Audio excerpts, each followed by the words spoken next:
Now joining us to review some of the headlines of today's newspapers from all around the world are Rise News analysts Emmanuel Afeni and Dayo Shobowale. Mr. Emmanuel Afeni, good day to you. Good afternoon, Vimba. Good afternoon. Good afternoon, Cynthia. I feel like when you come in, we should swap. No. We need to build this connection. We need to hype him up for the day. Yes, we start the review with this day. You didn't agree, Mr. Shobowale. Okay, as we say in Yoruba, Enyomi Pataki. My very good friend Dayo. Good afternoon, Dayo. These ladies, they have a way of distracting me. Yes. Well, let's start the review with this day. Nigeria's newspaper of record. Now, the story above the masthead. Nigeria eyeing multi-trillion-dollar climate change financing privatization to fund 2024 budget. Right. Ministers, senators welcome plan to privatize MDA's real estate property. You know, with the huge deficit. People have been asking, where is the money going to come from? Oh yes. Now they are providing the. No, I thought we were going to talk about the large contingent. No. I think the climate change financing is as a result of the Dubai, of course, not just Jamboree. Yes, no. You know, we said the president and ministers who are directly involved in this matter are there to work. Yes, but I don't want to waste time on that. That is gone. Yes, but the fact that sources of financing the budget is being sought and they are making progress. Yes, and of course. It is in the budget speech. Yes. That all departments involved in climate something. Yes. You get me? Must put priority on finding funds by all means in the transition from fossil fuel to cleaner energy. Yes. To secure energy and to make money from the transition. Correct. So because the funds are there. So the COP28 just provided the right opportunity, the right platform. Yeah, it's in the budget. I have concerns because if you look at countries like South Africa, for example, who've been beneficiaries of this of these types of deals for a few years, they're backtracking because they found that some of these terms are difficult for developing countries. So the Minister of Energy for South Africa said, you can't go from electricity to darkness in the name of attracting such funding, which is what has happened in South Africa, because once you stop using certain, we're relying on fossil fuels here, the amount of revenue that is lost. So it's a very, let's not get too excited about it. No, I think we are not excited. You see, it's a transition. For example, in Nigeria, we should not be involved because the mainstay of our economy is oil, fossil fuel. In South Africa, mainstay is mining. Coal, that's right. It's even Trump was saying somewhere yesterday that they are betraying American interests there. He was, literally abusing Biden and the John Kerry. John Kerry, that's right. That they are betraying America by closing up oil industry and industries that provide employment and going to cleaner energy, which is not sure. Even the host country is not totally with COP28. Well, between Kerry, Biden on one side and Trump, they are poles apart when it comes to this energy issue. Of course. But for us in Nigeria, I think the key thing here is that while we continue to make the most of our fossil fuel energy, but we must also start the transition process. Yes. And benefit from it.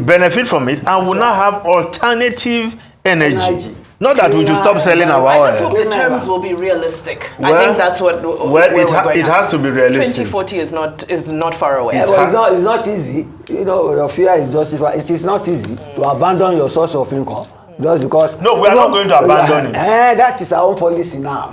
But that is what those who are driving it, so that's what they want. Immediate transition. No, but those who have mining, those who rely on oil, Dayo, we are not agree. Dayo, we are going to apply transition with sense. Of course, that's what the Tinubu is doing now. Yes. So that they have money to make you transit. So take their money. Yes. And be careful with this money. Well, there's a story just below that story of Baigbena to receive Lifetime Achievement Honor at Dame Awards. Prince Nduka Greetings to him. Yes, the chairman of this Arise Media Group. That's right. Well, you said it. Dame Award. He deserves it 100%. Like we say And in yes, my club. Yes. this is a case of a prophet being honored in his own No land. country, right? Yes, because Yes. only last year it was given the CON national honors, Commander Order of the Niger. The Dame And he has been a fellow of the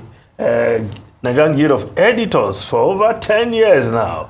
Nduka has been on the road for a long time. Time magazine sole representative. First one in Nigeria. In those days. You are going down memory lane now. I'm telling you. Time magazine. Yes. He was the publisher of This Week. This was his first columnist. Dayo I was in the back. You're really opening the This archives. is- yeah. is a man of history. He's not only an historian, he's also a man of history. This day, I've always written, I've always had the column for any of his publications. Yeah, so kudos. So it's my pleasure. So we celebrate this Lifetime Achievement Award. And coincidentally, Prince Nduka Obagbena started this idea of Lifetime Achievement Award. When these day awards, you know, the very famous These Day Awards. Oh, yeah. I introduced this Lifetime Achievement It's an Awards innovator. where people who have done excellently well in government, in business, in the private sector, and they were given this Lifetime Achievement Award. And you need to see how they treasure this award. So it is fitting that the man who started the issue of Lifetime Achievement Award is being given a Lifetime Achievement. But it doesn't mean he should retire or die. I hope you know that. Forever. How can? Did you say forever? Have I retired? Now let's look at the lead story of this day. CDS on Kaduna bombing. We acted on intelligence, Tragedy. but missed. It's highly regrettable. Defense You headquarters see- explains how drone acquired eliminated targets.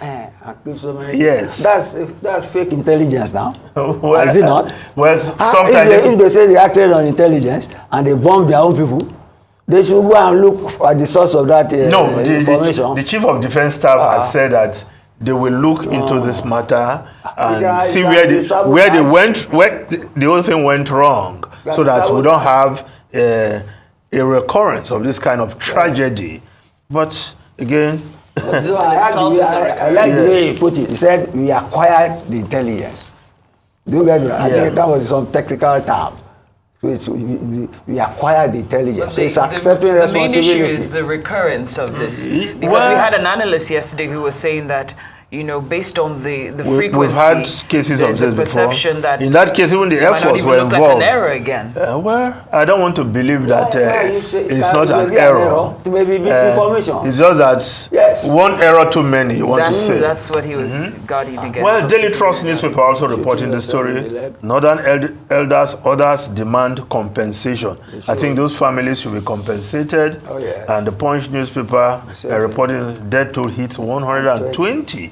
Villagers alleged military bomb twice. Jesus Christ. Well, let's look at the Daily Sun newspaper, the story below the photograph.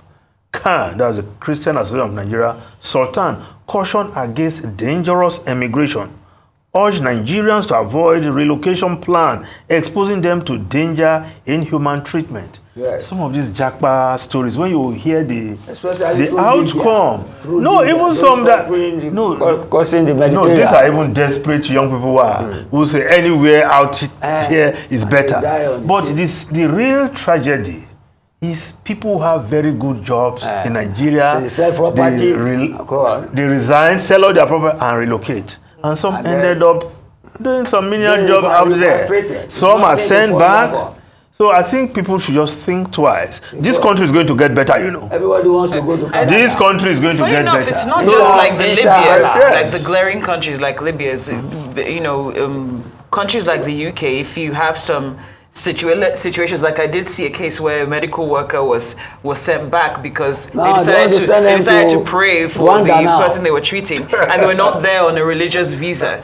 And the person reported them and they got sent back. Of course. So doing due diligence in terms of, you know, studying what you're going for. The limitations of the visa is also something that's definitely imperative if you must. From Britain, they are sending them to Rwanda. Yeah. Yes, which is another story altogether. Now, the Guardian newspaper, states grown in debt, poor funding despite 16 trillion FAC windfall. Total FAC shared by states in the last 4 months, 15.58 trillion naira. States IGR is about 40% of this. Yes. And of course, perhaps we want to ask, borrowing money. what are the states doing with all the FAC award, the FAC allocation? That's right. Are they using them judiciously? Because if you don't have so much, borrowing money, you use what you have judiciously. That's right. And the people will feel yes. Dayo, if we look at the front page of the Vanguard newspaper, Vanguard 2024 budget, Tinubu Shetima aids to spend 15.961 billion on trips.